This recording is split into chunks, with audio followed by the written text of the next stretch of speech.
야구야구 김영준입니다. 류현진은 데뷔하고 2달이 지나기도 전에 에인절스를 상대로 완봉승을 달성합니다. 김선우의 쿠어스필드 완봉 이후 8년 만의 완봉승이었습니다. 이듬해 류현진은 첫 에인절 스타디움 등판에서 7이닝 무실점 승리를 따내고 에인절스전 16이닝 무실점을 이어갑니다. 이 경기에서 한국 팬들의 눈에 들어온 한 명은 헨리 라미레스와 대비되는 수비를 한 신인 유격수 미겔 로하스였습니다. 로하스는 수비가 뛰어나면서 베네수엘라 출신이다 보니 오마 비스켈의 후계자로 꼽혔습니다. 하지만 방망이가 약해도 너무 약했습니다. 로하스는 신시내티 유망주 순위에서 17위까지 오르기도 하지만 데뷔하지 못하고 방출됩니다. 다저스와 마이너 계약을 한 로하스는 2014년이 3년이 된 해였고 메이저리그 데뷔에 성공합니다. 하지만 공격 문제는 여전했습니다. 다저스는 코리 시거가 미친 성장세를 이어가고 있었습니다. 2014년 10월에 다저스의 단장이 된 프리드먼은 2달이 지나고 첫 대형 트레이드를 합니다. 마이애미에서 앤드류 히니와 함께 오스틴 반스, 키케 에르난데스, 크리스 해처를 데려왔고 디고든과 데네런 그리고 로하스를 줍니다. 프리드먼은 하위 캔드릭을 많이 좋아했기 때문에 20위권 유망주였던 히니를 에인절스에 주고 캔드릭을 데려옵니다. 1년 후 프리드먼은 매팅리에게 새로운 계약을 주지 않습니다. 다저스의 새로운 감독은 데이브 로버츠였습니다. 매팅리는 로하스가 있는 마이애미로 왔고 로하스를 중용합니다. 클럽하우스의 군기반장이었던 로하스는 치즘을 전담 마크합니다. 로하스는 2022년 골드글러브 파이널리스트가 됐고 다저스로 트레이드됩니다. 첫해 존재감이 크지 않았던 로하스는 지난해 깜짝 활약을 합니다. 다저스는 로하스가 안타를 친 경기에서 24연승을 달리기도 했고 로하스는 부상당한 배츠를 대신해 마지막 2달간 타율 3할 4리, OPS 789에 대활약을 합니다.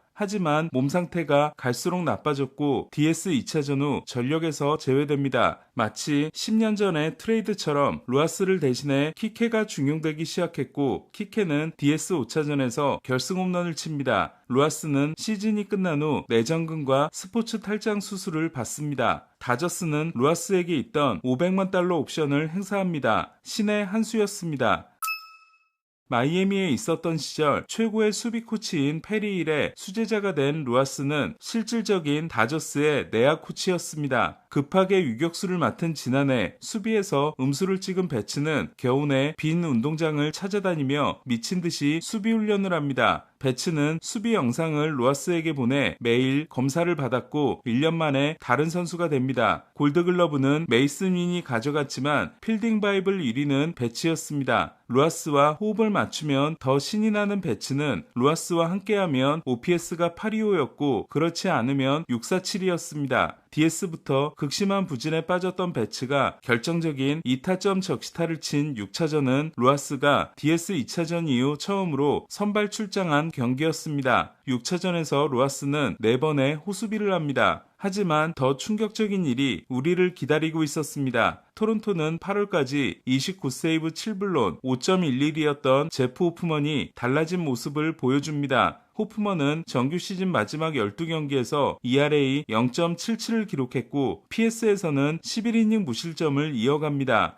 ALCS 6차전의 2이닝 4K 퍼펙트는 시즌 최고의 피칭이었습니다. 호프먼은 월드시리즈 7차전 8회 2사에서 올라와 9회 선두타자인 키케를 삼진으로 잡을 때까지 18이닝 무실점을 이어갑니다. 하지만 오타니도 아닌 로하스에게 충격적인 동점 홈런을 맞습니다. 로하스의 포스트 시즌 첫 장타였습니다. 올해 홈런이 7개였던 로하스는 6개를 좌안을 상대로 칩니다. 로하스에게 홈런을 맞은 우아는 자이언츠의 포수인 로건 포터였습니다. 로하스가 진짜 오른손 투수를 상대로 홈런을 친 건 지난해 9월 17일 이후 409일 만이었습니다. 이 홈런 전까지 로하스는 PS 통산 56타석 1홈런이었습니다. 사실 로하스는 정상적인 상태가 아니었습니다. 로하스는 6차전이 극적으로 끝난 후 배츠와 너무 격하게 끌어안았다가 갈비뼈 부상이 악화됩니다. 다음날 잠에서 깼을 때는 팔을 들어올리기도 어려웠지만 강한 정신력으로 경기에 출장합니다. 다저스는 로하스의 홈런으로 극적인 동점에 성공하지만 야마모토가 올라오자마자 커크를 맞춰 9회 말 1-3 만루의 위기에 몰립니다. 하지만 기적 같은 일이 일어납니다. 루아스는 바쇼의 땅볼을 잡고 나서 극심한 갈비뼈 통증에 휘청였고 한 박자 늦게 홈으로 던집니다. 원래대로라면 3루 주자가 먼저 들어와 끝내기 득점이 되어야 했지만 송구가 더 빨랐습니다. 이때 스미스는 발이 공중에 떴다가 마지막 순간에 홈플레이트를 찍습니다. 나중에 카이너 팔레파는 더블아웃이 될 것을 우려해 베이스에 붙어 있으라는 지시를 팀으로부터 받았다고 했습니다. 그리고 두 번째 기적이 일어납니다.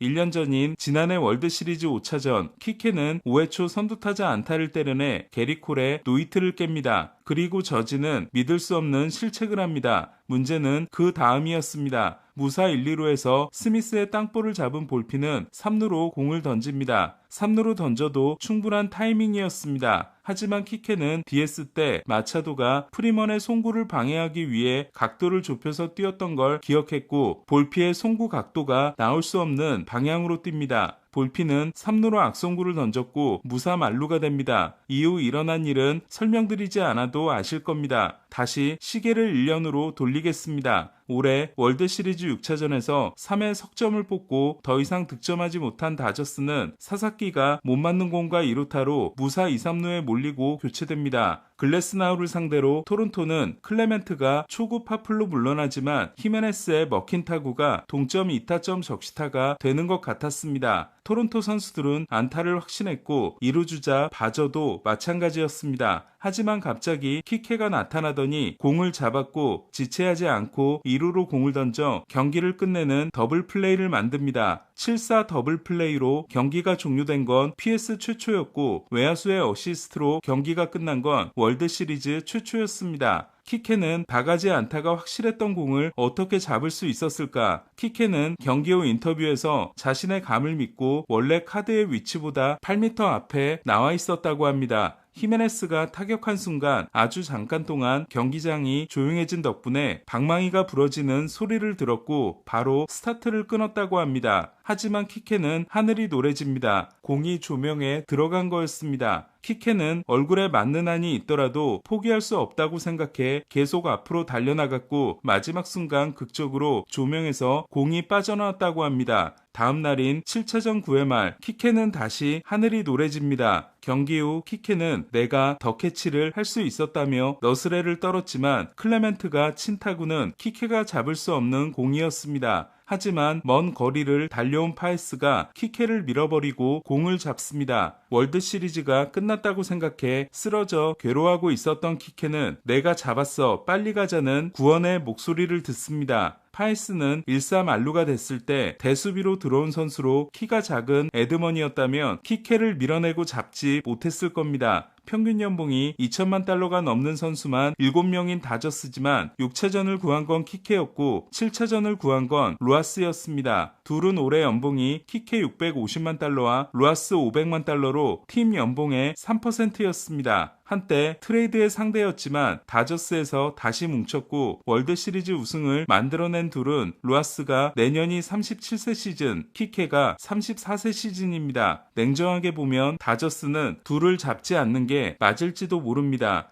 하지만 월드시리즈 우승은 스타만 가지고는 만들 수 없고 접착제가 되어줄 선수들이 필요합니다. 1년 후 다저스는 루아스와 키케에게 준 새로운 계약을 후회할지도 모릅니다. 하지만 감정이 계산을 앞서는 야구가 더 재밌다는 사실을 새삼 느낀 월드시리즈였기에 내년에도 다저스에서 뛰게 될 둘을 기대해봅니다. 야구야구 김영준이었습니다.